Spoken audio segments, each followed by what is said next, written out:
وأصحابهم وشيبتهم ومحبيهم ومواليهم أجمعين ولعنة الله على أعدائهم ومنكري فضائلهم وغاصبي حقوقهم من جمع عداوتهم إلى الآن ومن الآن إلى قيام يوم الدين وبعد يوم الدين.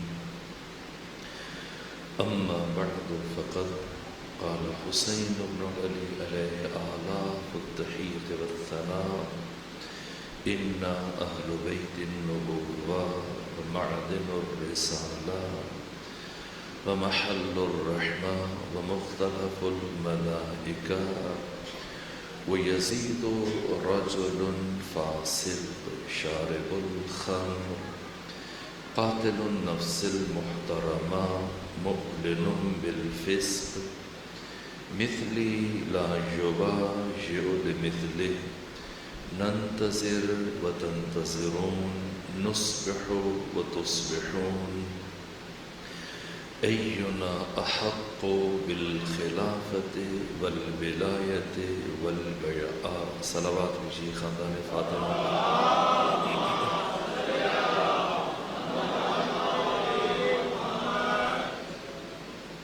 اب خدمت میں عرض کیا کہ جس طرح سے قرآن تفسیر کے بغیر قابل فہم نہیں، اسی طرح سے عاشورہ بھی تفسیر کے بغیر قابل فہم نہیں. عاشورہ دفعتاً ارتجالاً اور اچانک سے پیش نہیں آیا. عاشورہ حادثہ نہیں کہ ایک شخص کی موت ہوئی اور اس کے مرنے کے بعد اس کا بیٹا برسر اقتدار آیا، اور پھر اس کے مرنے کے بعد باپ کی موت کے بعد جب برسر اقتدار آیا تو اس نے امام حسین کو خط لکھ دیا، بیعت کا مطالبہ کیا، حضرت نے انکار کیا اور پھر مدینہ چھوڑا، کربلا آیا. نہ، ایسا نہیں، بلکہ کربلا ایک مسلسل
کا مدینہ سے شام جانا اور وہ تمام گفتگویں اور وہ مکاتیب خطوط اور اس کے بعد وہ خطوط کے جو امام حسین علیہ السلام کی طرف سے امیر شام کے لیے لکھے گئے، یہ سب تاریخوں موجود ہیں۔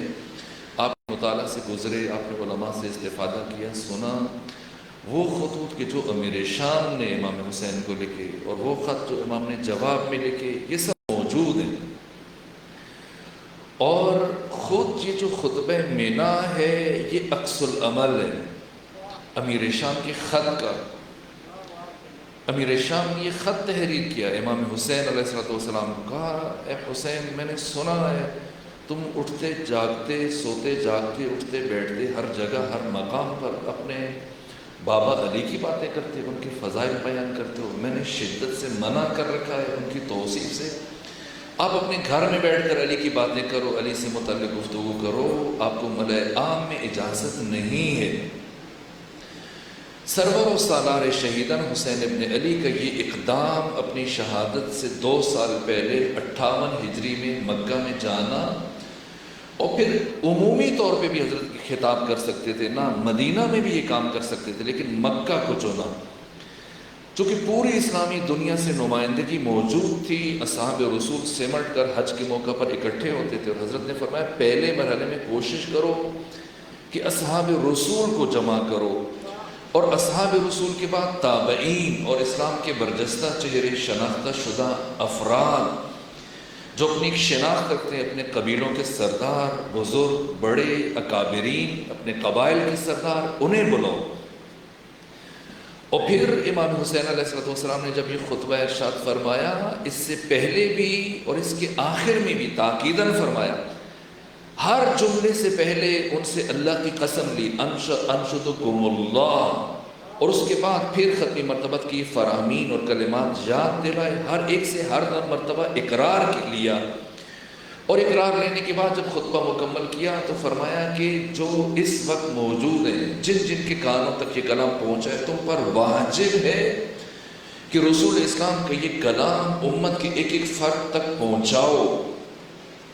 یہ خود اعلان جنگ تھا امیر شام کے خلاف، جبکہ امیر شام نے جو قدغن اور پابندی عائد کر رکھی تھی فضیلت امیر المومنین کو بیان کرنے کے لیے، سر عام ہر جمعے کے خطبے سے، ممبر سے، حتیٰ مکہ میں، حتیٰ خطبہ حج میں، مکہ کے تمام خطبات جمعہ میں، مدینہ میں، بصرہ میں، کوفہ میں، یمن میں، مصر میں، شام میں، شامات اور باقی تمام خطے، کوئی اسلامی دنیا کا 3 بر اعظموں میں سے ایک دیہات بھی ایسا نہیں تھا جہاں پر روز جمعہ مولا متقیان کی شخصیت کشی نہ کی جائے، کردار کشی نہ کی جائے، آپ کے اوپر لعن نہ کیا جائے، گالیاں نہ دی جائیں، توہین نہ کی جائے، سب نہ کیا جائے۔ اس تمام صورتحال کو مد نظر رکھیے۔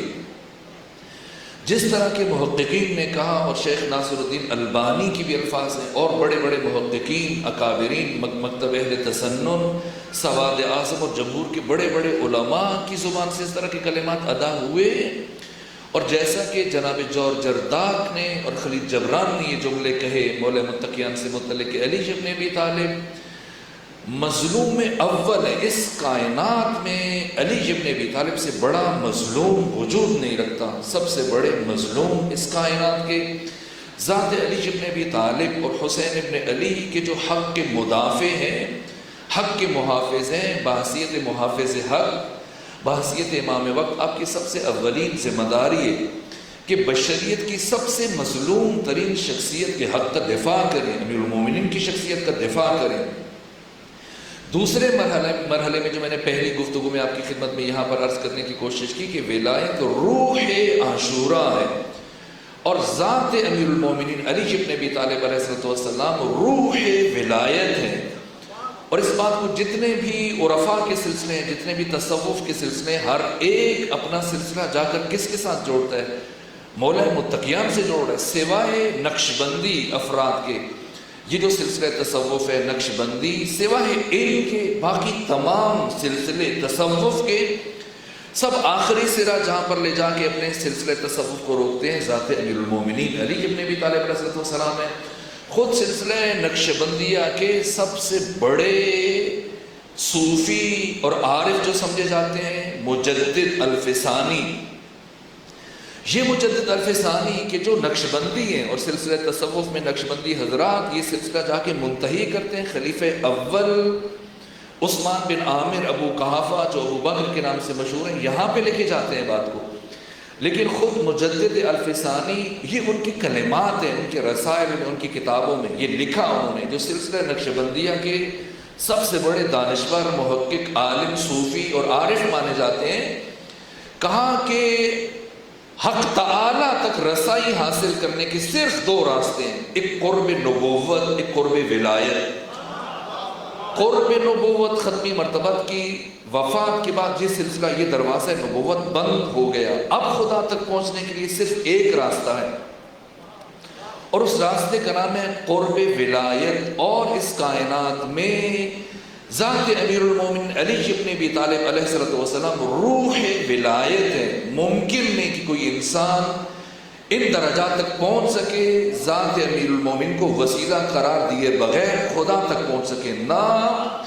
اور کہا کہ یہ ولایت منحصر نہیں ہے ذات علی ابن ابی طالب میں، بلکہ اسی ولایت میں آپ کی زوجہ دختر نبی فاطمہ زہرا وہ بھی شامل ہیں، اور حسن مجتبی، حسین ابن علی اور مہدی تک آپ کے سارے فرزندان وہ اس سلسلے میں آپ کے ساتھ شامل ہیں.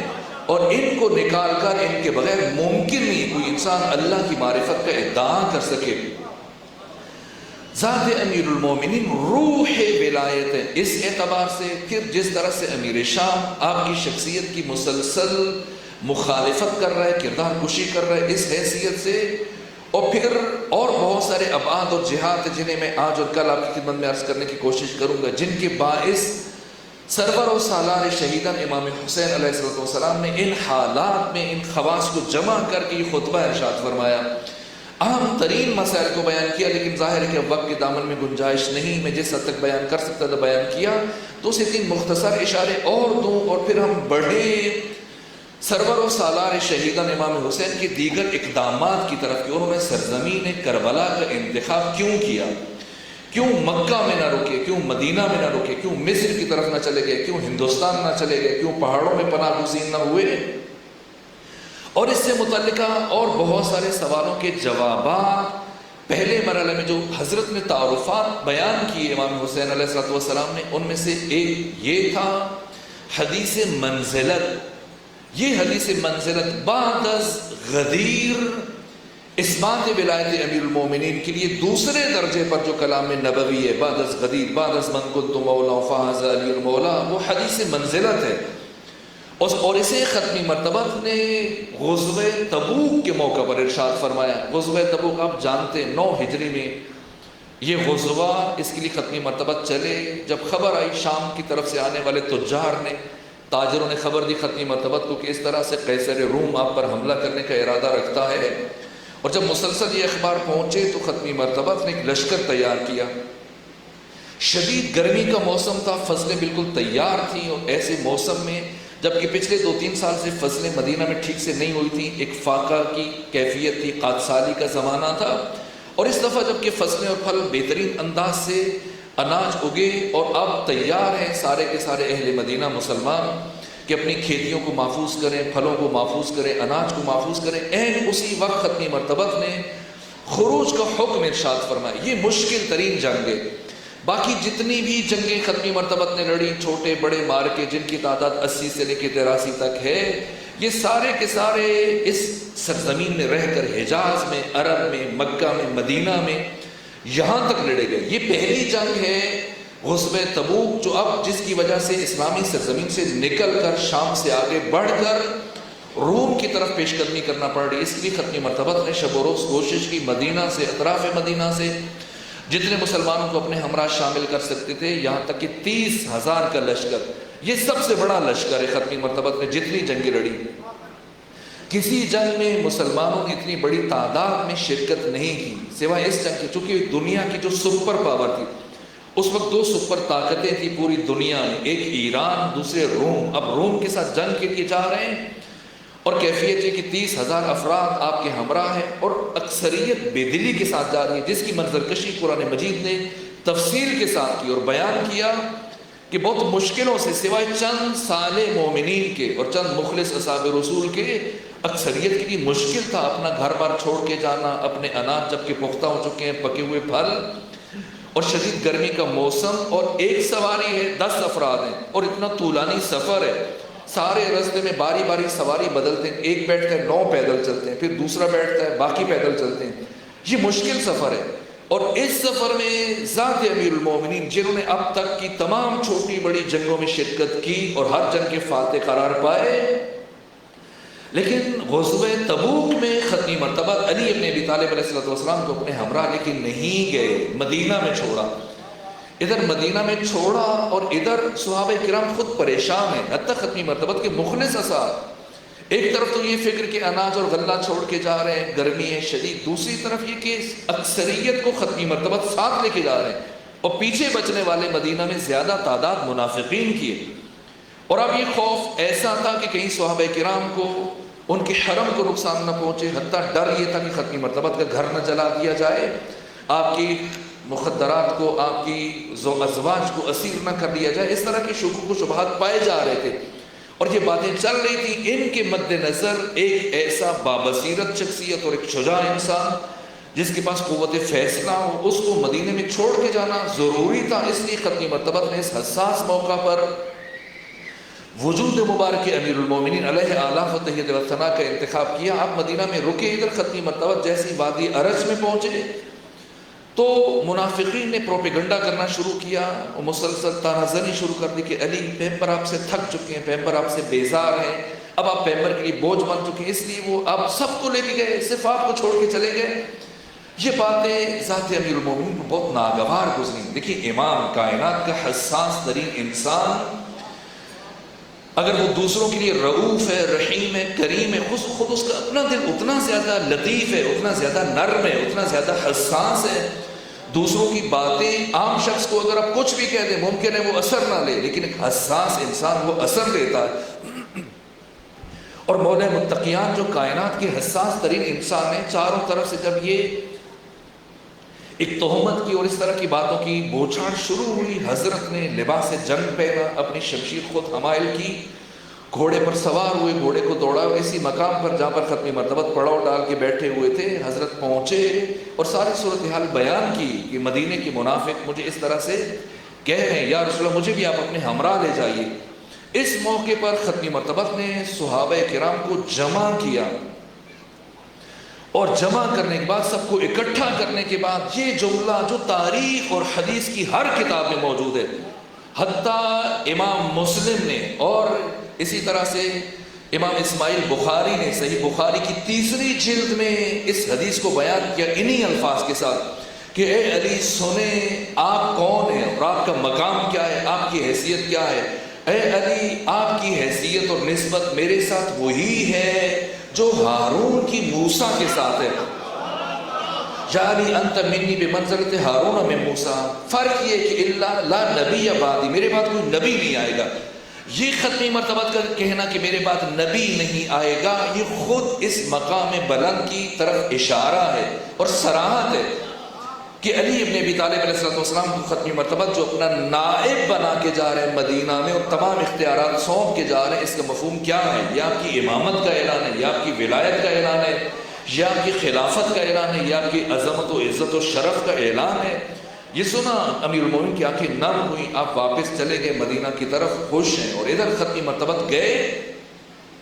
یہ مشکل ترین سفر تھا، یہاں پر منافقین جو چلے تھے سہمے ہوئے، ڈرے ہوئے کہ دنیا کی سپر پاور کے ساتھ جا کے ٹکرانا ہے، راستے میں بھی افراد الگ ہو رہے ہیں، یہاں تک کہ ختمی مرتبہ جب آگے بڑھتے جا رہے ہیں، عین اس موقع پہ پہنچے جب روم کی سرحد پہ پہنچے تو پتہ چلا کہ خبر جھوٹی تھی، لیکن ختمی مرتبہ جانتے تھے علیم و بذات صدور ہیں، مظہر علیم و بذات صدور ہیں۔ ختمی مرتبہ ممکن ہی کہ آپ کو حالات سے آگاہی نہ ہو، جانتے تھے، لیکن پھر اس کے علل و اسباب وہ اس کا موضوع اور محل نہیں کہ میں بیان کروں کہ کیوں ختمی مرتبہ نے بالقصد سب کچھ جانتے ہوئے، اس لیے تاکہ نفاق اور شرک کو الگ کر سکیں اور یہاں پر عظمت امیر المومنین کا اعلان بھی ہو جائے، آپ کی وصایت کا بھی، اور بہت سارے پہلو تھے، بہت ساری چیزیں جو آپ سیرت اور تاریخ کی کتابوں میں جب اس واقعے کو تفصیل سے پڑھیں گے پھر وہ حکمتیں سمجھیں کہ ختمی مرتبہ نے کیوں یہ سفر اختیار کیا۔ بہرحال حضرت جب پلٹ کے آ رہے تھے وہاں سے پلٹ کے راستے میں پھر تمام قبائل کو اسلام کی دعوت دیتے ہوئے پلٹ کے آ رہے ہیں، سرداروں سے مل رہے ہیں، جزیہ وصول کر رہے ہیں، اسلام کی دعوت دے رہے ہیں، اور اسی مقام پر واپسی پہ ختمی مرتبہ کو قتل کرنے کی کوشش کی۔ جن 12 افراد نے، جن 12 منافقین نے آپ کو قتل کرنے کی سازش کی، حق تعالیٰ نے پہلے سے آپ کو متوجہ کیا کہ آپ کے قتل کی سازش تیار ہے۔ رات میں 12 جو سرکردہ منافق تھے، انہوں نے منصوبہ بنایا کہ جو گھاٹی آ رہی ہے، اس گھاٹی کے نیچے بہت گہری کھائی ہے، اگر سامنے سے ہم اپنی سواریوں کو منتقل کر دیں تو ختمی مرتبہ کی سواری گھبرا کر اچھلے گی، اس کھائی میں جا کے گرے گی، اس طرح سے ہمارے اوپر الزام بھی نہیں لگے گا قتل کا، اور ختمی مرتبہ ہمارے راستے سے ہٹ جائیں گے۔ اور جیسے اس مقام پہ ختمی مرتبہ ہمارے بیچ میں رخصت ہوں گے، جبکہ اتنی بڑی تعداد میں 30,000 صحابہ کرام جمع ہیں، تو یہاں پر پھر ختمی مرتبہ کے بعد ان کے جانشین کا بھی انتخاب ہو سکتا ہے۔ ان 12 افراد میں سے ایک فرد خود امیر شام کا باپ ہے، یزید ابن معاویہ کا دادا ابو سفیان، خود امام حسن مجتبی نے اور خود امام حسین نے جو خط لکھا ہے امیر شام کے لیے، اس میں صراحت سے کہا کہ تمہیں وہ عقبہ والا واقعہ یاد ہوگا، تمہارے حافظے محفوظ ہوگا، اور کہا کہ تمہیں یہ بھی پتا ہوگا کہ ان 12 افراد میں سے ایک خود تمہارا باپ ہے۔ یہ ساری چیزیں، یہ سارے مسائل، یہاں تک کہ ختمی مرتبہ کو اللہ نے پہلے سے باخبر کیا۔ حذیفہ یمانی نے آگے سے آپ کی اونٹ کی مہار پکڑی اور عمار یاسر آپ کو پیچھے سے ہانکتے ہوئے جا رہے ہیں، اور کوئی آثار نہیں تھے بارش کے، لیکن بجلی کوندی اور بجلی چمکی تو سب کے چہرے عیاں ہو گئے۔ اور ختمی مرتبہ نے ان 12 افراد کے نام جناب حذیفہ یمانی کو بتا دی، اور بہت سارے افراد زندگی بھر پوچھتے رہے کہ بتاؤ میرا نام ان میں شامل تھا یا نہیں تھا، لیکن کہاں تک صبر کرتے۔ ایک مرحلے میں ایک شخص نے بے صبری کا مظاہرہ کیا، اس کا سر چھلک گیا، کہا اے حذیفہ تم بتاؤ یا نہ بتاؤ، لیکن مجھے پتا ہے کہ میرا نام ان میں شامل تھا۔ یہ جنگ تبوک ہے، اور جنگ تبوک کی جو سب سے اساسی بات ہے، اس میں ختمی مرتبہ نے علی امیر المومنین کی ولایت اور وصایت اور امامت اور خلافت کا اعلان کیا، اور یہ بات اتنی عظمت رکھتی ہے، اتنی اہم ہے کہ امام حسین ان صحابہ کرام کو 700 کے مجمع میں حج کے موقع پر 58 ہجری میں اللہ کی قسم دے کے پوچھ رہے ہیں کہ بتاؤ میرے نانا نے فلاں مقام پہ ایسے فرمایا تھا یا نہیں فرمایا تھا۔ یہ باتیں بہت اہم ہیں، اور ہم جب اپنی گفتگو کے آخری مرحلے میں پہنچے گی کل یا پرسوں، تو آپ سمجھیں گے کہ یہ جو کڑیاں ہم آپس میں ملا رہے ہیں، پھر جو ہم نتائج عکس کریں گے، یہ مرحلہ بہت اہم ہے۔ اور ایک اور بات جو سرور و سالار شہیدان امام حسین علیہ السلام نے بیان کی اپنے خطبے میں، وہ سورہ مبارکہ براءت، سورہ توبہ کی تبلیغ ہے۔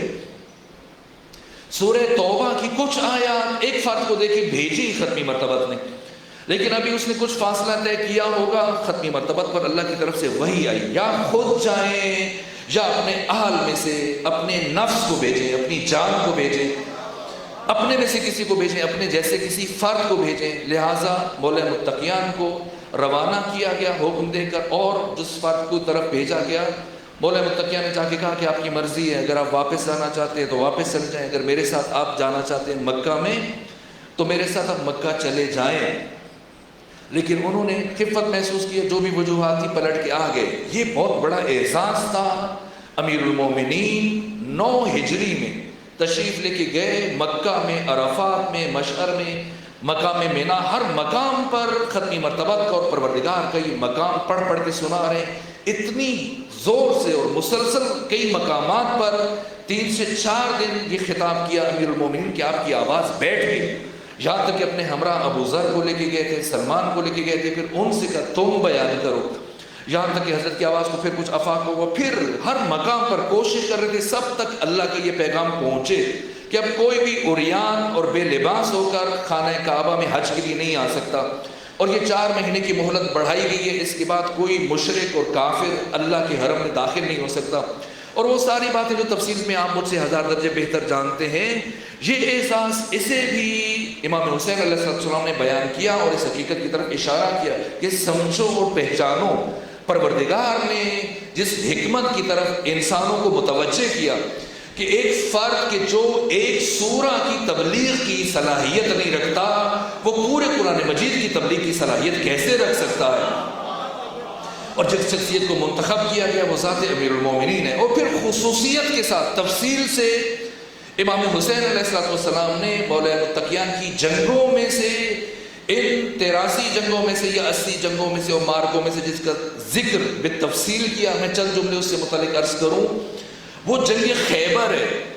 آپ خیبر کی اہمیت اور واقعیت، یہ وہ باتیں کہ جو ہم نے اپنی نسلوں تک پہنچانی ہے، اپنے بچوں کو پہنچانی ہے۔ یہ آج کا جوان جو ڈرامے دیکھ کر، جو موویز دیکھ کر، وہ مختلف ایکٹرز اور مختلف اداکاروں کی تصویریں گھروں میں سجاتا ہے اپنے والیٹ کے اندر، اور وہ کردار دیکھتا ہے کہ وہ مختلف مثلا کلاشنکوف لے کر یا تلوار لے کر جنگیں لڑ رہا ہے، اور اس کو اپنے لیے اسوہ سمجھ رہا ہے، آئیڈیل سمجھ رہا ہے۔ انسان فطری طور پر کمال سے محبت کرتا ہے، انسان کمال کا عاشق ہے، کمال کا شیدائی ہے، کمال کا شیفتہ ہے، کمال سے محبت کرتا ہے، شجاعت سے محبت کرتا ہے، دلاوری اور بہادری سے محبت کرتا ہے۔ اس لیے وہ اس طرح کے کردار دیکھتا ہے جب، اور پھر ان کو سجا لیتا ہے اپنے ذہن میں اور چاہتا ہے، ان کی تصویریں سجاتا ہے، لیکن بعد میں عملی زندگی میں جب ان کو کسی دوسرے کردار میں دیکھتا ہے، کسی منفی انداز سے، یا اس کی زندگی کی جزیات سامنے آتی ہیں، پھر پریشانی کا شکار ہوتا ہے۔ نہ، اس کائنات میں کامل ترین نسخے جنہیں بشر اپنے لیے اسوہ اور مقتدا بنا سکتا ہے، وہ محمد و آل محمد علیہ السلام ہے۔ ہر وہ کمال کہ فطری طور پر انسان جس سے محبت کرتا ہے، اللہ نے وہ سارے کے سارے کمالات اپنی انتہائی حد پر لے جا کر ان ذوات مقدسہ میں رکھ دیے۔ ان میں سے ایک برجستہ ترین شخصیت ذات امیر المومنین، کائنات انسانی کے شجاع ترین انسان۔ جنگ خیبر یہ معمولی جنگ نہیں ہے، جیسا کہ کل کی گفتگو سے آپ کو اندازہ ہوا ہوگا، جنگ بدر اہم ترین جنگ ہے، پہلی جنگ ہے، پہلا اثر آخری اثر ہوتا ہے۔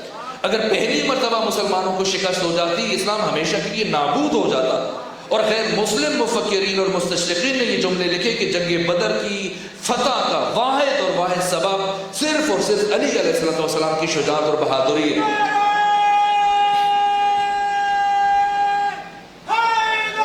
یا علی۔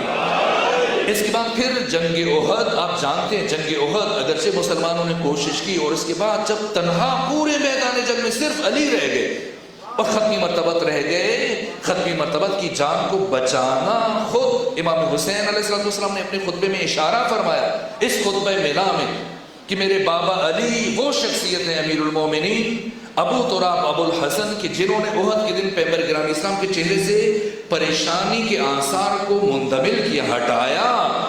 یہ بہت بڑا شرف ہے جنگ احد کی۔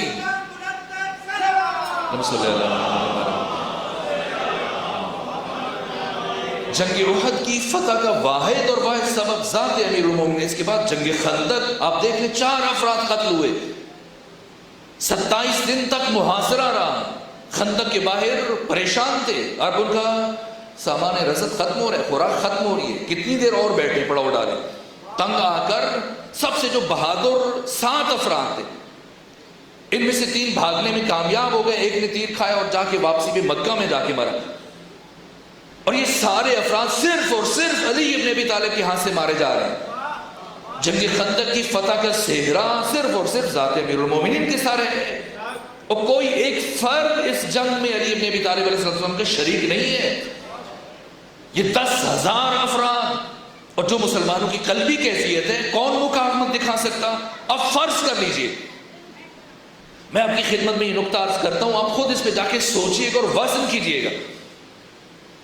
آپ حضرت ابو ذر کو نکال دیں کہ وہ ختمی مرتبت کے ساتھ آئی نہ ہوتے، اسلام قبول نہ کیا ہوتا، صرف سے صحابی نہ ہوتے، کیا ہوتا؟ ابو ذر کی شخصیت بہت عظیم ہے۔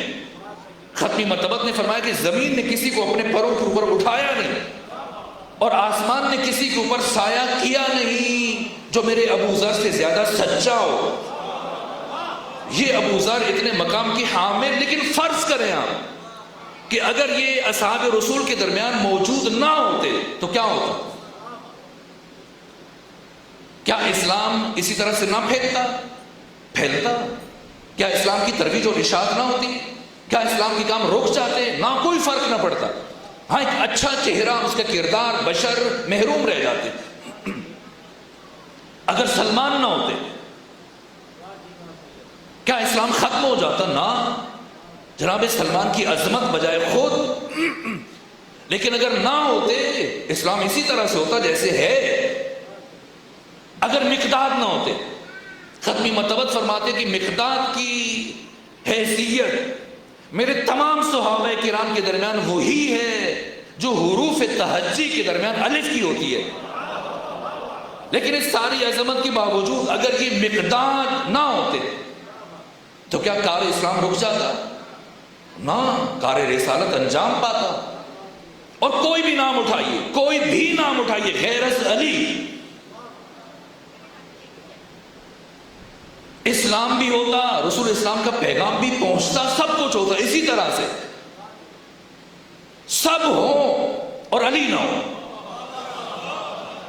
ایک مرتبہ آپ ایک لمحے کے لیے فرض کیجئے، اگرچہ یہ فرض محال ہے، سمجھ میں نہیں آتی بات، لیکن بات سمجھنے کے لیے فرض کر لیجئے، ذات امیر المومنین علی ابن ابی طالب کو اسلام کی تاریخ سے نکالیں، پھر دیکھیں کیا بچتا ہے.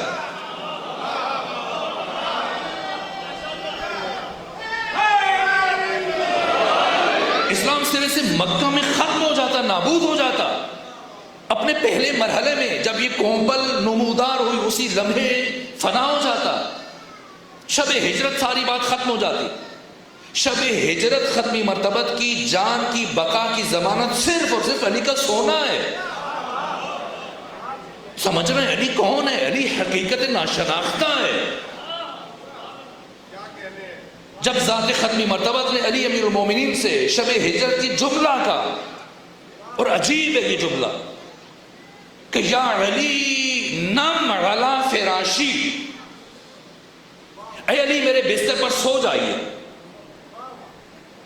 دیکھیے اگر میں عقیل بھائی سے کہوں کہ ایک پانی کا جام لے آئیے تو یہ لے آئیں، لیکن اگر میں ان سے یہ خواہش کروں کہ آپ یہاں پہ سو جائیں یا گھر جا کے سو جائیں تو ممکن ہے کہ ان کو نیند آ جائے، لیکن عام طور پہ نیند آتی نہیں، بڑے پابند بیٹھنا پڑتے. اگر نیند آنا ہو تو گاہے کانٹوں پہ بھی آ جاتی، لیکن نہ آنا تو نیند کی گولیاں کھا کے آرام دہ بستر پہ بھی نہیں آتی. نیند اختیاری فعل نہیں، اختیاری فعل نہیں ہے. اور ختمی مرتبت علی سے کہہ رہے ہیں یا علی، یہ نہیں کہ لیٹ جائیں، فرمایا نم علی فراشی، میرے بستر پہ سو جائیے.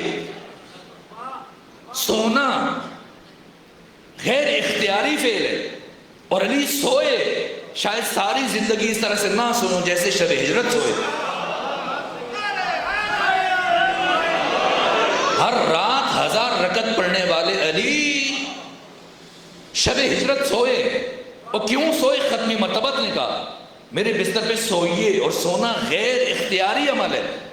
سمجھ رہے ہیں علی کون ہے؟ وہ ذات تاریخ انسانی کی، عالم حسبوت کی، اس عالم آب و گل اور بزم گیتی کی وہ ذات کہ جو غیر اختیاری امور میں بھی اللہ اور رسول کی اطاعت کر کے دکھا سکے، اسے علی ابن ابی طالب کہتے ہیں. سوئے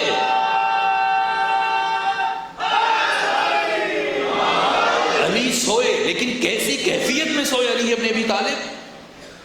20 ننگی تلواریں آمادہ ہیں حجرے کے باہر. اور کیفیت کیا ہے؟ ایسا نہیں جیسے آپ کے لاہور میں آج کل آپ کے گھروں میں بٹن ہیں دروازوں کے ساتھ ہیں، جہاں پہ آپ سو رہے ہیں آپ کے بیڈ کے ساتھ ٹیبل لیمپ لگا ہوا ہے، آپ بٹن دبا دیں فوراً. ایسا نہ کہ علی الرٹ ہو، آمادہ ہو، تیار ہو، اور جیسے آ کر یہ افراد ہلہ بولے، حملہ کرے، تلواریں لے کے اندر آئیں، علی فوراً سے چراغ روشن کر دیں، بٹن دبا دیں اور کہ نہیں پیغمبر جا چکے، میں علی ہوں. نہ، ایسی بات نہیں ہے. کسی بھی لمحے یہ 20 تلواریں آ کر حملہ آور ہو سکتے ہیں، اور علی ہاتھ میں تلوار نہیں ہے، بستر پر ہیں، سو رہے ہیں. اور یہاں پر سونے کا مطلب ٹکڑے ٹکڑے ہونا ہے. اتنی تلواریں جب چلیں گی آپ خود دیکھیں کیا کیفیت ہوگی. اور علی ابن ابی طالب علیہ السلام کی یہ قربانی، بعض افراد سمجھتے ہیں صرف جان کی قربانی ہے، جان کا سودا کیا شب ہجرت علی نے. نہ، یہ جان کی قربانی نہیں ہے. صرف جس موقع پر ختمی مرتبت نے علی کو سلایا، شب ہجرت علی قربانی دے رہے ہیں، یہ جانی قربانی سے آگے بڑھ کر دوسرے اعتبار سے وہ قربانی ہے جس کے لیے افراد سالہ سال کوشش کرتے ہیں. یعنی اب ختمی مرتبت ایک اسلامی ریاست تشکیل دے رہے ہیں، مدینہ میں اسلامی ریاست وجود پا رہی ہے، اور اسلام کی دوسری شخصیت بعد از ختمی مرتبت علی ابن ابی طالب ہے. صرف جان نہیں، یقینی حکومت بھی یہاں سے جائے. یہ غیر معمولی بات ہے، اس کو میں اس سے زیادہ بیان نہیں کر سکتا. اور یہ کام علی نے کیا. ختمی مرتبت کے بستر پر سوئے، صرف اتنا پوچھا کہ کیا آپ کی جان محفوظ رہ جائے گی؟ کیا میرے سونے سے آپ کی جان بچ جائے گی؟ کہاں علی تمہارے سونے سے میری جان بچ جائے گی. علی اپنی زبان سے حکیم امت اسلامی، باب مدینۃ العلم، عقل کل، ساری زندگی میں علی ابن ابی طالب نے اپنی زبان سے کبھی کوئی اضافی لفظ ادا نہیں کیا، بلکہ اپنے جس صحابی کو بھائی کہہ کے نہج البلاغہ میں تعریف کی، اس کی کس وصف کی تعریف کی؟ علی کمگو شخصیت تھے، علی کم بولتے تھے، اور جسے پسند کر رہے ہیں فرمایا لی اخن فی ما مضی، گزرے دنوں میں میرا ایک بھائی تھا. یہ نہج البلاغہ میں گزرے دنوں میں میرا ایک بھائی تھا، وہ دن کے اکثر اوقات میں خاموش رہتا تھا، چپ رہتا تھا، لیکن جب بولتا تھا تو بولنے والوں کو خاموش کر دیتا تھا. اور جو اگلا جملہ حضرت نے کہا کہ اگر کوئی بولنے میں اس پر سبقت لے جائے تو کسی میں جرت نہیں تھی کہ خاموشی میں اس پر سبقت لے جا سکے. یہ مولے متقیان کے جملے ہیں. اذا تم العقل نقص الکلام، جب عقل کامل ہو جائے پھر باتیں کم ہو جاتی ہیں. اور یہ علی فرما رہے کہ من کثر کلامہ کثر خطاؤہ، جس کی باتیں زیادہ ہوتی ہیں اس کی غلطیاں بھی زیادہ ہوتی ہیں. امیر المومنین ہمیشہ تاکید کرتے تھے کم بولو، مختصر بولو. اور خود علی ابن ابی طالب جب بھی بولتے تھے وہی بولتے تھے جتنی ضرورت ہوتی تھی. یہ کیوں پوچھ رہے ہیں شب ہجرت کہ یا رسول اللہ کیا میرے سونے سے آپ کی جان بچ جائے گی؟ کہاں بچ جائے گی؟ سجدہ شکر ادا کیا. کیوں پوچھا؟ یہ علی تاریخ درج کر رہے ہیں، اپنے ہاتھ سے لکھ کے جا رہے ہیں کہ پیغمبر کی جان میرے سونے سے بچ رہی ہے، کسی اور وجہ سے نہیں بچ رہی ہے. یہ ذاتی امیر المومنین شب ہجرت جان کا سودا کیا ہو. اور قرآن کن لفظوں کے ساتھ میں بیان نہیں کرنا چاہ رہا تھا، اس طرف بات آئی تو ایک جملہ سنیں جو قرآن بیان کر رہے ہیں. وہ من الناس، لوگوں میں سے ایک ایسا یشری، جو بیچتا ہے، مشتری کیا بیچتا ہے؟ نفسہ، اپنا نفس، اپنی جان بیچتا ہے. اور کیا خریدتا ہے؟ مرضات اللہ، اللہ کی رضا. لوگوں میں سے ایک ایسا ہے کہ جو اپنی جان بیچ کر اللہ کی رضا خریدتا ہے. میں کبھی کبھی سوچتا ہوں اسی نہج البلاغہ میں مولا متقیان کا ایک جملہ، حضرت فرماتے اے انسان تمہارے نفس کی کم از کم قیمت جنت ہے، اس سے کم پہ خود کو نہ بیچنا. وہ علی جو ایک عام انسان سے فرما رہے ہیں کہ تمہارے نفس کی کم از کم قیمت جنت ہے. اس علی نے اپنا نفس کتنے میں بیچا؟ اب سمجھنا ہے یہ علی کون ہے. میں اسی لیے عرض کروں علی حقیقت ناشناختہ، دنیا جاگ کر کاروبار کرے اتنا کچھ نہ کما سکے. ساری انسانیت مل کر علی نے نیند میں سو کر کیا خریدا، کیا بیچا؟ یہ کائنات انسانی کی عظیم النظیر اور بے مثال تجارت ہے. کیا بیچا علی نے؟ اپنا نفس بیچا. اور کیا خریدا؟ اللہ کی رضا خریدی. تو اب علی نے اپنا نفس بیچ دیا تو نفس علی کہاں ہے؟ جب علی نے اپنا نفس بیچ دیا، مشتری ہے علی، تو اب علی کا نفس کہاں ہے؟ خدا کے پاس. اور اللہ نے اپنی رضا دی نفس کے بدلے میں. کیسے؟ علی نے نفس دے دیا، رضا لے لی. نفس علی خدا کے پاس اور رضائے خدا علی کے پاس. تو اب اگر کسی نے علی سے بیعت لینی ہے تو جائے خدا کے پاس، اور اگر کسی کو رضی اللہ بننے کا شوق ہے تو آئے علی کے دروازے پر.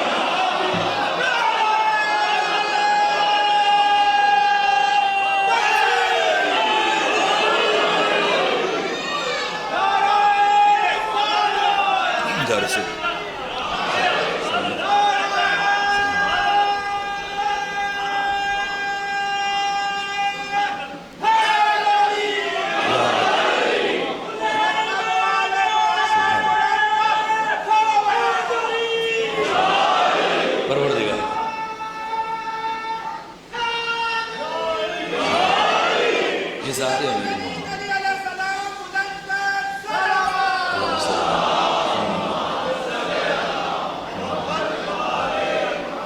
ان حقیقتوں کو سید الشہداء مقام مینا میں بیان کر رہے ہیں۔ اب ان کی اہمیتوں کو سمجھنا ہے، یہ کربلا کی اساس ہے، یہ کربلا کی بنیاد ہے۔ حسین کربلا کی بنیادیں استوار کر رہے ہیں، اپنی نہضت، اپنے قیام، اپنی تحریک کی ولایت روح عاشورہ ہے، اور ذات امیر المومنین روح ولایت ہے۔ جس طرح سے عرفاء نے بیان کیا، صوفیاء نے بیان کیا۔ میں جنگ خیبر کی طرف چل رہا تھا بات جہاں پہ، لیکن میں اس سلسلے کو آج بہرحال ختم کر دینا چاہتا ہوں تاکہ ہم باقی دو نشستوں میں باقی مراحل کو بیان کر سکیں۔ جنگ خیبر، جنگ احد کی مثال دی، جنگ بدر کی مثال دی، جنگ خندق۔ اسلام اگر باقی ہے، ورنہ اگر علی ابن ابی طالب علیہ السلام مدینہ میں نہ ہو، یا موجود نہ ہو، یا ساتھ نہ دیں، یا امر کے مقابلے میں نہ جائے، تو اب خود سوچ لی پھر کیا ہوتا اگر علی نہ ہو۔ کیوں ختمی مرتبت نے فرمایا کہ علی کی ایک ضربت ثقلین کی عبادت پر بھاری ہے؟ اس لیے کہ اگر علی کی ضربت نہ ہو تو سب کچھ ہمیشہ کے لیے ختم ہو جائے۔ سارا اسلام مدینے کے اندر محدود ہے، سارا کفر سمٹ کے باہر اکٹھا ہے، اور آج اگر کفر اپنے ارادے میں کامیاب ہو جائے تو ایک بھی مسلمان روئے زمین پر نہ بچے۔ اب اگر قیامت تک کوئی مسلمان ہے اور کوئی عبادت کرے گا تو اس کی عبادت کے پیچھے علی ابن ابی طالب کی ایک ضربت ہے۔ بشریت ممنون ہے، انسان کبھی قیامت تک علی ابن ابی طالب کا یہ قرض نہیں ادا کر سکتا۔ نماز پڑھے اور علی کو بھول جائے، روزہ رکھے علی کو بھول جائے، حج پہ جائے علی کو بھول جائے، زمین پہ چلے ابو تراب کو بھول جائے۔ یہ ختمی مرتبت کی کلمات کی ترجمانی ہے کہ اس کائنات میں کیوں علی ابن ابی طالب سے کہا کہ علی ابو تراب ہے، علی زمین کے باپ ہیں۔ جو بھی انسان اس زمین پہ چل رہے، زندگی گزار رہے، سجدہ کر رہے، رزق کھا رہے، کس کی وجہ سے؟ ذات علی ابن ابی طالب کی وجہ سے۔ اور یہ سب کچھ کرے، عبادتیں کرے، کھائے پیے، سجدے کرے، اور اسے بھول جائے جس کی وجہ سے یہ سب ملا ہے۔ اس کائنات میں اس سے بڑا کوئی نمک حرام وجود نہیں رکھتا۔ علی امیر المومنین عزت خدا ہے، دین اسلام کی حرمت کو بچایا۔ علی کو تلوار چلانے کا شوق نہیں تھا، بخدا اللہ کی قسم کھا کے میں عرض کروں، علی علیہ السلام نے مجبوری میں تلوار چلائی۔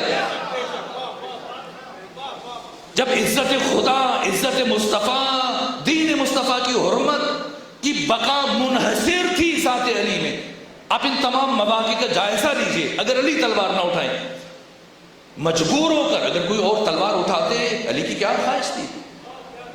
علی تو اپنے دشمن کو بھی میدان جنگ میں ہر مرتبہ موقع دی کسی طرح سے اپنی جان بچا لے۔ علی لوگوں کو قتل کرنے کے لیے نہیں آئے، علی لوگوں کو زندگی دینے کے لیے آئے، علی حیات بانٹنے کے لیے آئے۔ یہ علی لیا ہے جائزہ نسلوں کا، تب تلوار اٹھی ہے۔ عجب انداز ہے مولا تیری جشن بصیرت کا۔ مالک اشتر خوش ہو گئے تھے شب لیلۃ الحریر، کہا کہ حضرت رات بس ایک کم رہ گیا تھا، میں آپ کی صدائے تکبیر سن رہا تھا اور گن بھی رہا تھا، ساتھ حملے بھی کر رہا تھا، میرے اور آپ کی کشتے برابر ہو جاتے اگر ایک اور کو میں مار لیتا۔ حضرت نے تبسم فرمایا، کم مالک اشتر کیا بات کر رہے ہو، تمہارے کشتے کہاں، میرے کشتے کہاں، تمہارے سامنے جو بھی آتا ہے تم اسے کاٹ دیتے ہو۔ علی اس کی 70 پشتوں میں نگاہ ڈالتا ہے۔ اگر ایک بھی مومن آنے والا ہو، اب یہ بدر ہے، احد ہے، حنین، کوئی جنگ لکھی، پھر جنگ خیبر، جنگ خیبر میں عزت رسول موقوف ہے، یعنی عزت رسول اور وعدہ خدا داؤ پر ہے۔ جنگ خیبر ختمی مرتبت کی زندگی کی جنگوں میں سے غیر معمولی جنگ ہے۔ وقت ختم ہو رہا ہے، میں اشارتاً بات عرض کروں اور میں شرمندہ ہوں، میں ذکر مصیبت بھی مختصر کر دیتا ہوں کہ حق یہ ہے کہ نہیں ہمیں بالتفصیل بیان ہونا چاہیے، لیکن میں سمیٹوں یہ بات آج کی حد تک میں روکنا چاہتا ہوں۔ یہ دو بھائی تھے، ایک کا نام یثرب تھا، ایک کا نام خیبر تھا۔ یہ یثرب مدینہ میں جو مقام تھا، یہاں پر یہ آباد ہوا، گھر بنائے، پھر اس کی اولاد چلی، یہ یہودی تھا۔ اور خیبر نے 80 کلومیٹر کی مسافت پر وہ مقام جہاں پہ اپنا گھر بنایا، ڈیرہ ڈالا، پھر یہ خیبر کے نام سے یہ جگہ مشہور ہو گئی۔ اور اب صلح حدیبیہ کے بعد، صلح حدیبیہ میں آپ دیکھیں ختمی مرتبت گئے، اور جب گئے اور جو معاہدہ تحریر کیا گیا بہت مشکل مرحلہ تھا۔ بہت سارے افراد نے کہا یا رسول اللہ، جتنا آج ہمیں آپ کی رسالت پہ شک ہو رہا ہے اتنا آج سے پہلے نہیں ہوا تھا۔ یہ مشکل مرحلہ تھا کہ لشکر لے کے جائیں اور پھر جنگ کیے بغیر، حج کیے بغیر واپس آ جائیں، اور ایسی شرائط جو کسی طور قابل قبول نہ ہو. ختمی مرتبہ نے ہر شرط قبول کر لی. اب ان شرائط کی طرف میں اشارہ نہیں کر سکتا، وقت کم ہے. ظاہری طور پر شکست ہے، لیکن سورہ مبارکہ فتح میں پروردگار فتح کی نوید دے رہا ہے کہ ان قریب تمہیں فتح مبین عطا ہونے والی، ایسی فتح جس کے بعد ہر مسلمان غنی ہو جائے گا. اب تک مسلمان بھوکے ہیں، تنگ دستی ہے، توحید دامنی ہے، غربت ہے، افلاس ہے. خیبر کے بعد یہ دولت کی ریل پیل ہوئی، اور اس پہلی جنگ ہے جس کا اس طرح سے انتظار کیا گیا.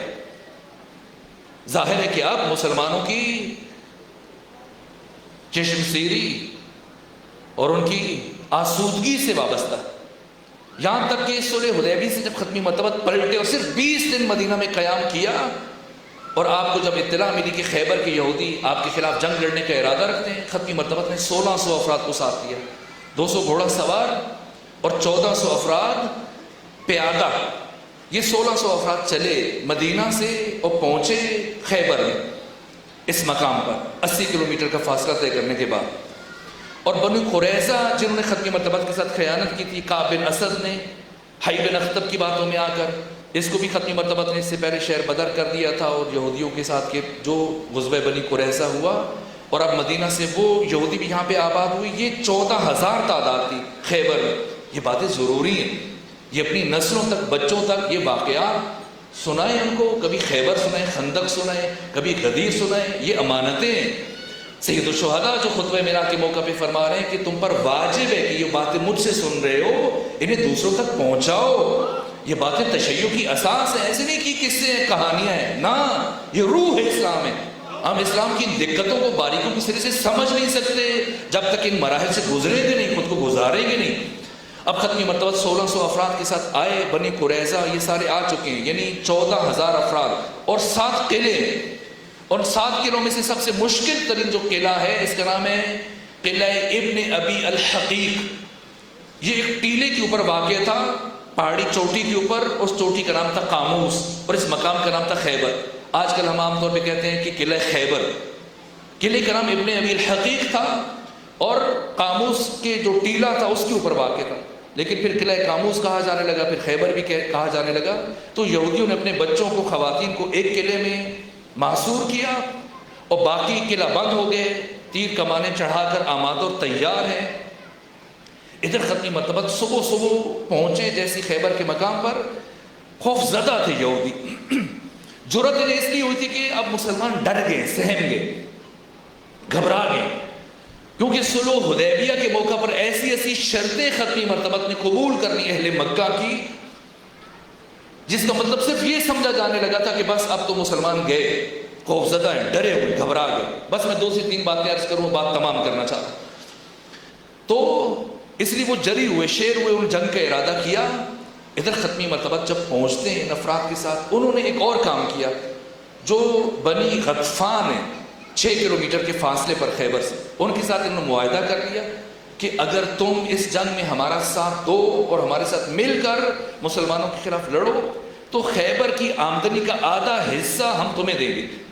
خیبر کی آمدنی اگر سمجھنی ہو تو تاریخ ابن عساکر میں اور طبری وغیرہ میں لکھا ہے کہ یہ خیبر فدق ختمی مرتبہ اس کی آمدنی سے جنگی اخراجات پورے کرتے تھے اور اس کی بیسیوں شواہد میں ان کی طرف نہیں جاتا.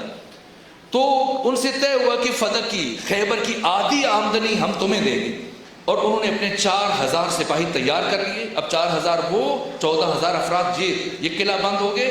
اور ختمی مرتبہ نے جو حکمت عملی اختیار کی، یہ بنی غطفان اور خیبر کے درمیان مقام عریش پر رکے، مقام رجی پر. اب خیمہ اپنا نصب کیا، باقی صحابہ کرام آ کے رکے اور ختمی مرتبہ درد شقیقہ میں مبتلا، سردرد اور شدید سردرد، یعنی ختمی مرتبہ کو بات کرنے کی ہمت نہیں سے. اور دوسری طرف مولا متقیان آشوب چشم کے شکار ہیں. آنکھیں اتنی زیادہ، طبری نے لکھا ہے اور باقی مورخین نے کہ حضرت کو اپنے سامنے کی چیز نظر نہیں آتی. ایسی کیفیت میں جب مسلمان پہنچے تو زور آزمائی کے لیے متعدد افراد پہلے دن ایک ساتھ گئے، اپنے ساتھ ایک لشکر لے کر اور چڑھائی کی. اور آگے سے جب یہودیوں نے پیش قدمی کی اور حملے کی اور تیر باران کیے تو مجھے مرحوم اظہر حسن زیدی صاحب کا جملہ یاد آتا ہے کہ مسلمانوں کی کیفیت یہ تھی کہ جاتے تھے جھنڈا لے کر اور واپس آتے تھے ڈنڈا لے کر، اور بھاگتے تھے تو وہ جھنڈا پھریرا رستے میں چھوڑ آتے تھے. یہ کیفیت اور زیادہ جری ہو گئی ہو، اور اب کئی دن گزر گئے. ایسے میں اب ختمی مرتبت میں دیکھیے آپ سورہ مارکہ کہف کی 23 اور 24 نمبر آیت پڑھیں.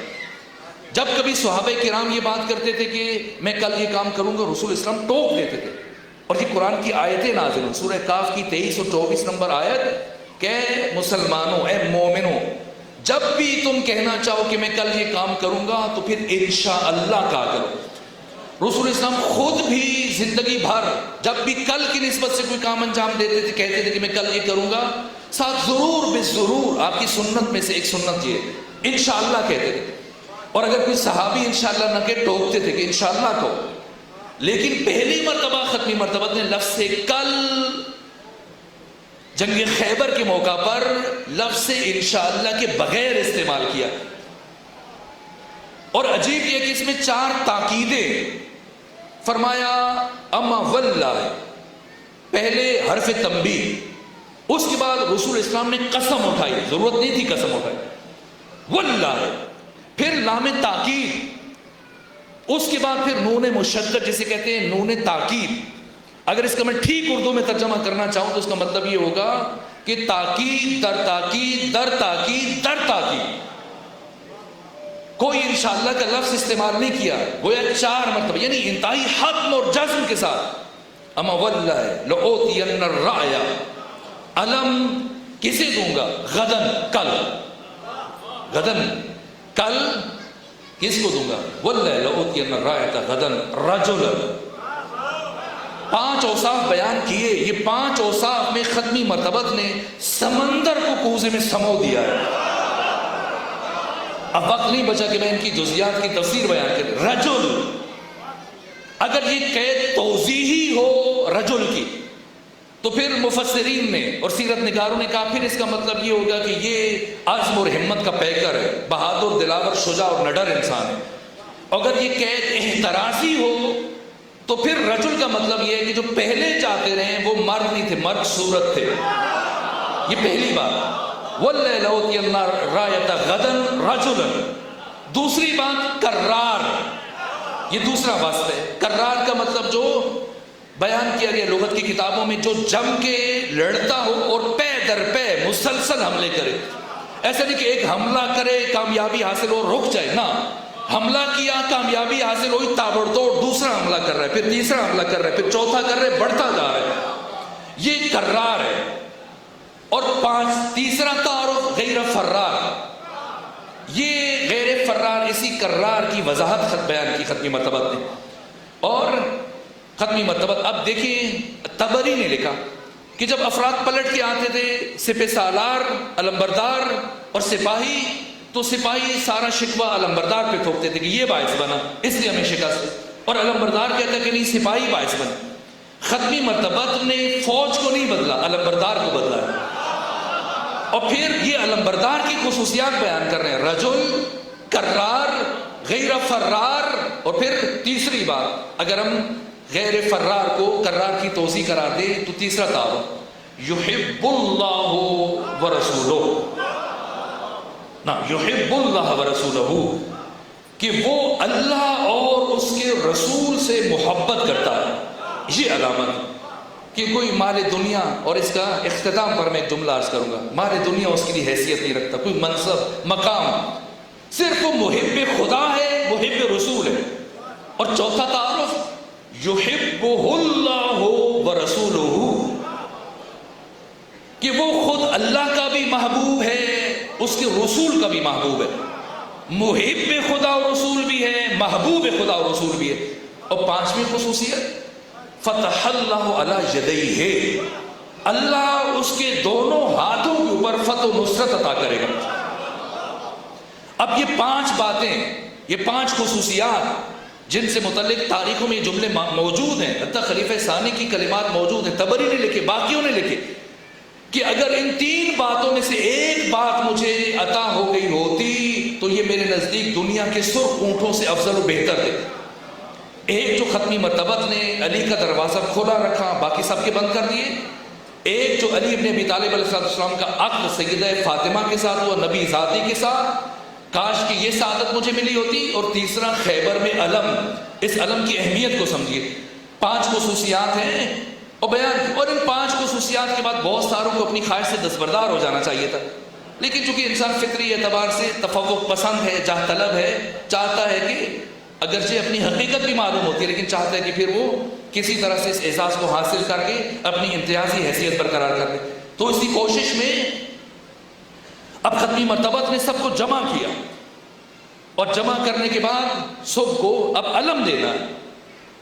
1600 افراد موجود ہیں.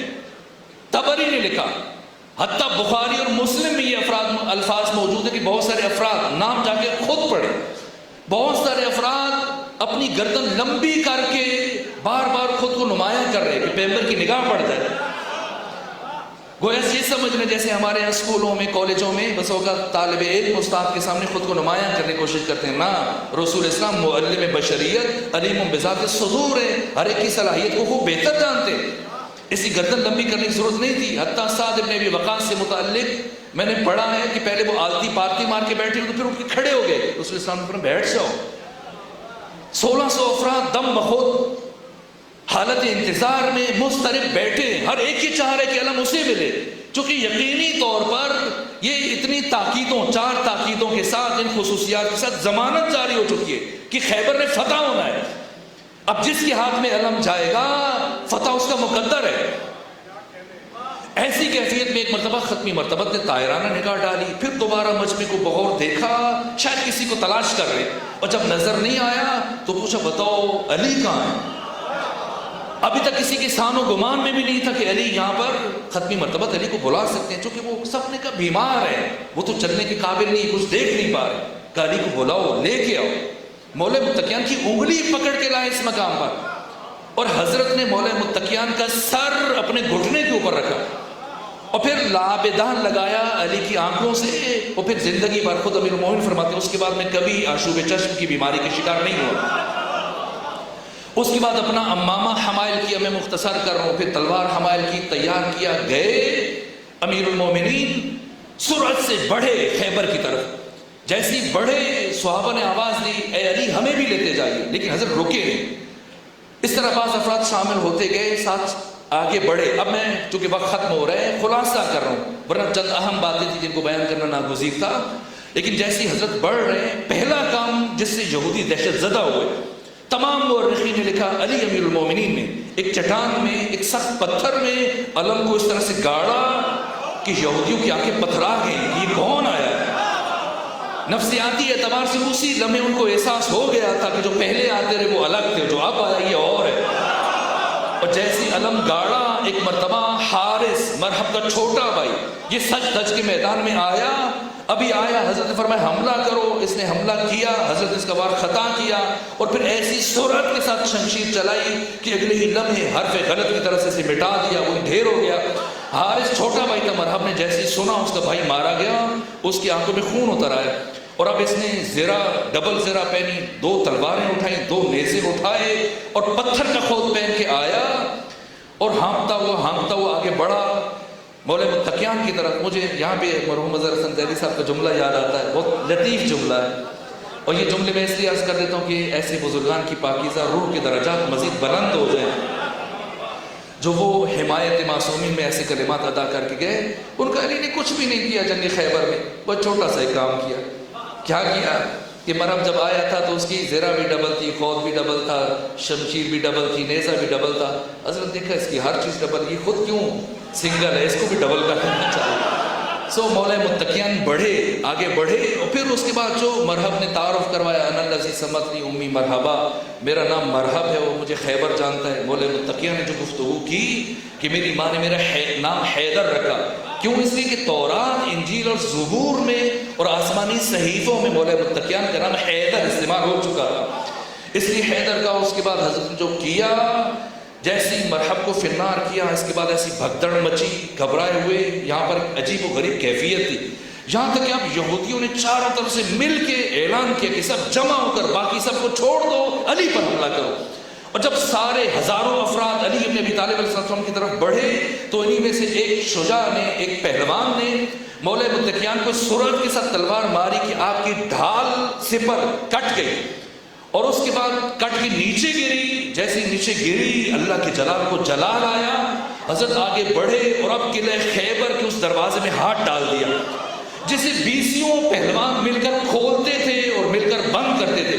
خود ابو رافع کہتے ہیں، روایت کرتے ہیں ابو رافع کہ میں اور میرے 7 دوست جنگ خیبر کے بعد اسی دروازے کو ہلانے کی کوشش کر رہے تھے، لیکن ہم 8 افراد سے یہ دروازہ ہل نہ سکا۔ یہ خیبر کا وہ دروازہ جسے 20 پہلوان مل کر کھولتے تھے اور بند کرتے تھے، جیسے مولا متقیان کی سپر کٹ کے گری، آگے بڑھے، اس قلعہ خیبر کے دروازے میں ہاتھ ڈالا، چونکہ دروازہ دیواروں میں پست تھا، پیوست تھا، اس لیے جیسے ہی اس کو اکھیڑا پورے قلعہ خیبر میں ایسے لگ رہا تھا زلزلہ آ رہا ہے، ایسے خوف اور دہشت کی فضا برقرار ہوئی۔ حضرت نے اس کو اچھالا فضاؤں میں، اور اچھالنے کے بعد جو بڑا جملہ کہا کہ یاد رکھنا یہ دروازہ علی نے اپنی طاقت سے نہیں اکھاڑا، یہ تو اس اللہ کی دی ہوئی طاقت ہے، یہ امیر المومنین، یہ آپ کی عزت ہے، یہ شرف ہے۔ ان واقعات کو بس اب میں تمام کر رہا ہوں، بات ختم ہو چکی، وقت ختم ہوا۔ مولا متقیان خیبر کی جنگ بیان ہونی چاہیے تھی، میں نے اہم ترین مرحلے میں اپنی بات کو چھوڑ دیا، پلٹ کے آئے۔ اس سے پہلے فاقے چل رہے تھے مسلمانوں کے گھروں میں۔ خود ام المومنین عائشہ یہ روایت کرتی کہ پہلی مرتبہ ہمیں پیٹ بھر کے کھانا نصیب ہوا جنگ خیبر کی فتح کے بعد۔ کیوں ہم علی کو سلام کرتے ہیں؟ کیوں علی کے سامنے سر جھک جاتا ہے؟ آپ جاتے ہیں زیارات کے لیے، عقیل بھائی آپ اپنے دوستوں کے ساتھ جاتے ہیں زیارات کے لیے، اب جب جائیں تو جو جملہ میں عرض کرنے لگا ہوں اس بات کو حافظے میں رکھتے ہوئے جب نجف جائیں اور نجف جا کر جب مولا متقیان کے حرم میں داخل ہوں اور گنبد کے نیچے حضرت مولا متقیان علی امیر المومنین کے سر کی طرف ذرا اوپر کو نگاہ کیجئے گا اور پھر وہ شعر پڑھیے گا۔ میں نے ساری وہ عبارتیں دیکھتا رہتا ہوں جا کے جب بھی توفیق ہوتی ہے، کیا کیا لکھا ہوا ہے۔ یہ ساری عبارات فقہا، مجتہدین، علماء ان کی مرضی سے ہٹ کر ایک لفظ بھی محققین کی اس کے بغیر نہیں لکھا جا سکتا۔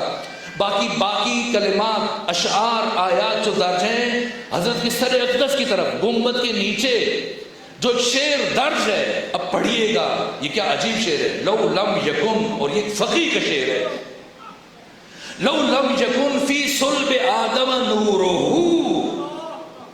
اگر اللہ نے آدم کے صلب میں علی ابن ابی طالب کے نور کو نہ رکھا ہوتا، لما قیل قدما للملائکۃ اسجدوا، تو کبھی اللہ نے فرشتوں کی حکم نہ دیا ہوتا کہ آدم کو سجدہ کرو۔ راز سجدہ عزت امیر المومنین ہے۔ یہ علی کون ہے؟ یہ علی وہ شخصیت ہے جس نے 63 سالوں میں ایک مرتبہ کسی انسان کو اپنی طرف متوجہ نہیں ہونے دیا۔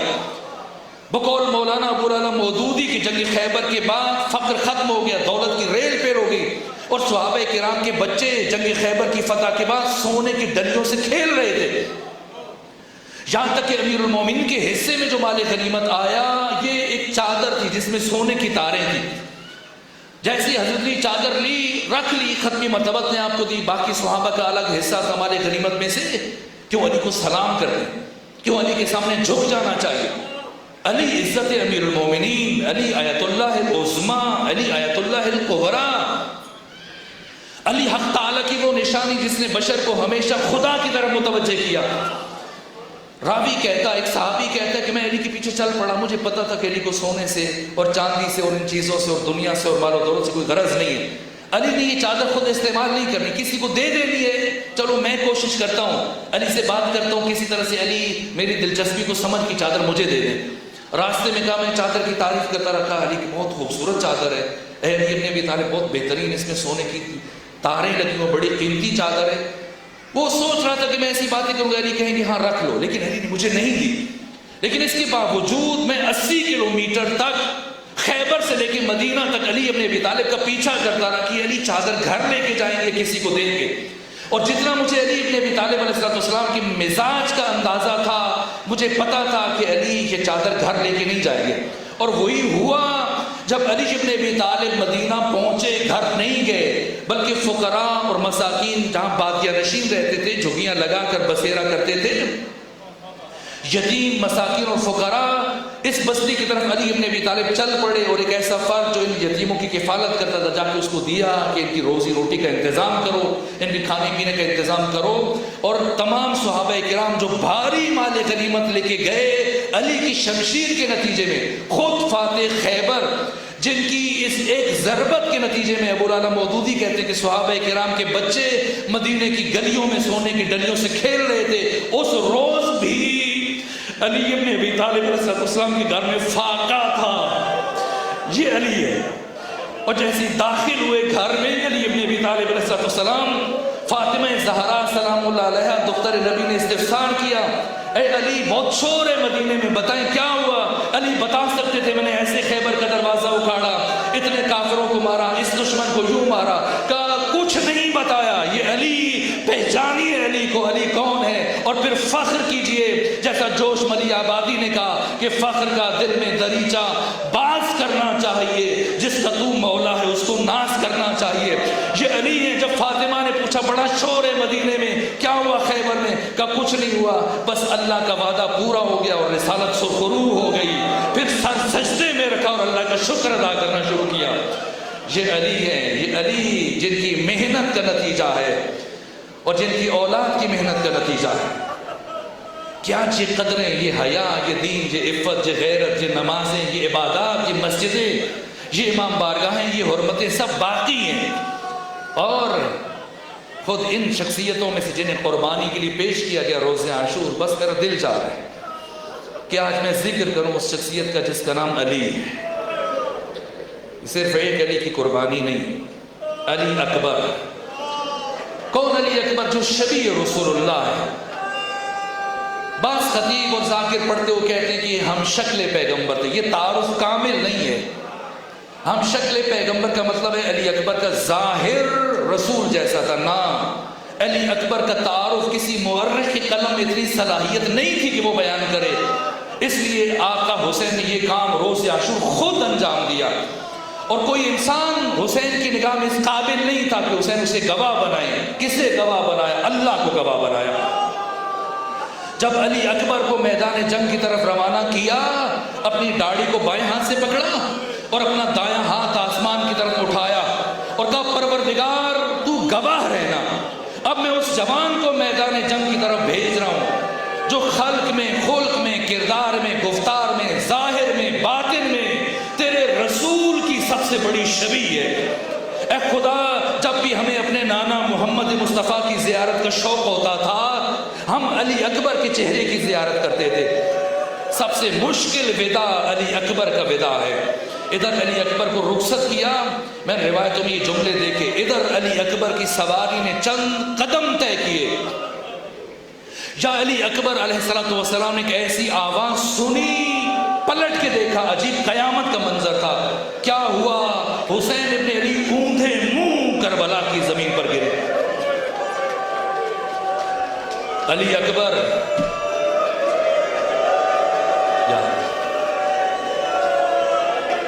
شبیہ رسول اللہ. علی اکبر پلٹ کے آئے. ذرا گریہ رو کے مجھے 2 جملے عرض کرنے کی اجازت دیجیے. علی اکبر پلٹ کے آئے، گھبرا کر گھوڑے سے نیچے اترے. کہا بابا جان آپ تو مجھے رخصت کر چکے تھے، پھر یہ کیا کیفیت ہے؟ کیا بتایا؟ پھر دوسرا جملہ ارشاد فرمایا جو تعارف علی اکبر کا. یہ نہیں کہا علی اکبر آپ کا بھی کوئی جوان بیٹا ہوتا، نہ یہ نہیں فرمایا. جوان بیٹا ہونا اور ہے، علی اکبر جیسا بیٹا ہونا اور ہے. اس لیے جب علی اکبر نے کہا بابا آپ تو مجھے رخصت کر چکے تھے، پھر یہ کیا کیفیت ہے؟ کہا اے علی اکبر کاش آپ کا آپ کے جیسا بیٹا ہوتا. بس میرے سے تو وقت بہت ہوا، وقت تجاوز کر گیا. میں 2 جملے اور عرض کروں. علی اکبر گئے، ایسی جنگ لڑی، پلٹ کے بھی آئے. تفصیلات ہے، میں سب سے گریز کر رہا ہوں. لیکن وہ لمحہ جب علی اکبر زین فرس سے زمین پر آئے، ادھر علی اکبر نے آواز بلند کی، بابا اپنے بیٹے علی اکبر کا آخری سلام قبول کیجیے. ادھر حسین ابن علی جو ہر شہید کی لاش پر تیر کی طرح سے پہنچے تھے، اس حسین کو علی اکبر کی لاش تک پہنچنے میں بڑی دیر لگ گئی.